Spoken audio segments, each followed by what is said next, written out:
Let's dive into a really provocative idea.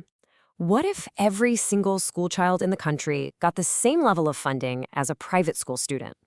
It sounds radical, I know, but in this explainer, we're going to crunch the numbers and find out the real price of that kind of parity. So, this is the big question, isn't it? Not just as some vague idea, but in real, hard numbers. What would it actually take, in pounds and pence, in policy changes, to make a top-tier education something for everyone, not just a luxury for a few? Let's unpack it. And wow, this slide really sets the stage. The gap we're starting with is just enormous. On one hand, you've got state schools funded at just over £5,000 per pupil a year. On the other, the average for a private day school is hovering around £20,000. That extra money often means smaller classes, better facilities. You know the deal. We're talking about a nearly fourfold difference. That is the scale of the mountain we're about to climb. All right, time to get into the nitty-gritty of this proposal. We're going to break down the numbers step by step to see just how big this idea really is. So, the very first number we need to get our heads around is the total number of students we're talking about. Across the whole UK, we've got 10.6 million pupils in both state and private schools. That's the group we're looking to bring up to that private school funding level. You know, this is such a fascinating way to think about it.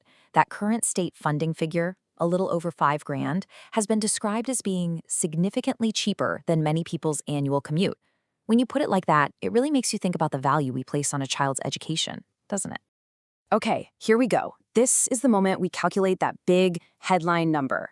We've got the number of kids, we know the funding gap. Let's figure out the total price tag for this idea. The math itself is pretty straightforward. You start with a £20,000 target, you subtract what we currently spend, just over $5,000, and what's left is the gap, £14,800. That is the extra amount we'd need for every single student every single year.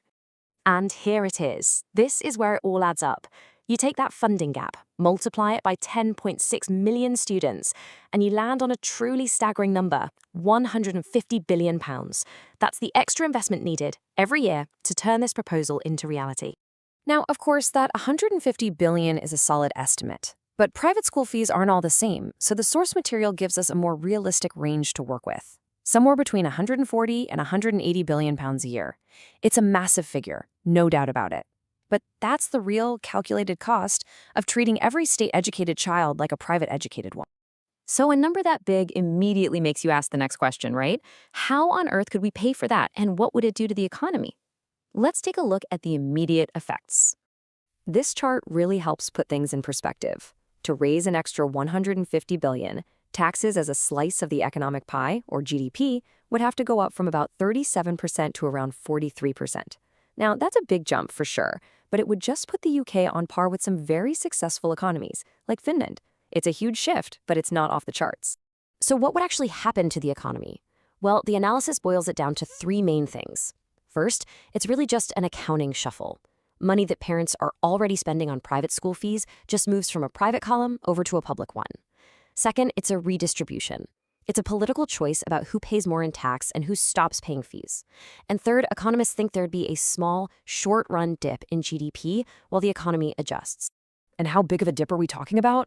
About 1%. That's it. So we're not looking at some kind of economic meltdown here. It's more like a temporary wobble as this huge new investment makes its way through the system. But honestly, focusing on that little short-term dip completely misses the big picture. And this brings us to what might be the most important shift in thinking in this whole analysis. Seeing this not as a cost, but as an investment. An investment with a huge long-term payoff in something called human capital. So what is human capital? Well, it's just the fancy economic term for the value of a person's skills, their knowledge, their experience. And there is pretty much no more powerful way for a country to invest in its collective human capital than through education. And the research on this is crystal clear. Study after study shows that even small improvements in things like national test scores can boost the economy's long-term growth by 3 to 6%. Better schooling leads to a more productive workforce for decades. It's a proven economic winner. So let's look at our big number one more time, that £150 billion. But this time, let's call it what it really is, the upfront annual investment in the country's future. And what's the potential return on that investment? Well, The data suggests that a real, meaningful improvement in education could generate a long-term economic gain of between 150 and 300 billion pounds every year. The investment could literally pay for itself and then some. So, we've crunched the numbers. We've weighed the short-term costs against those massive long-term gains, which brings us to the real bottom line. What's the fundamental choice we're actually looking at here? Because in the end, this isn't really an economic problem you can solve on a spreadsheet. It's a political question. It all comes down to a choice about what we, as a society, decide to value, what we choose to prioritize for the next generation. And that leaves us with one final, pretty provocative thought. Maybe for too long, we've been asking the wrong question. Maybe the question isn't, can we afford to do this? Maybe the real question we should be asking ourselves is, what is the true economic and social cost of not doing it?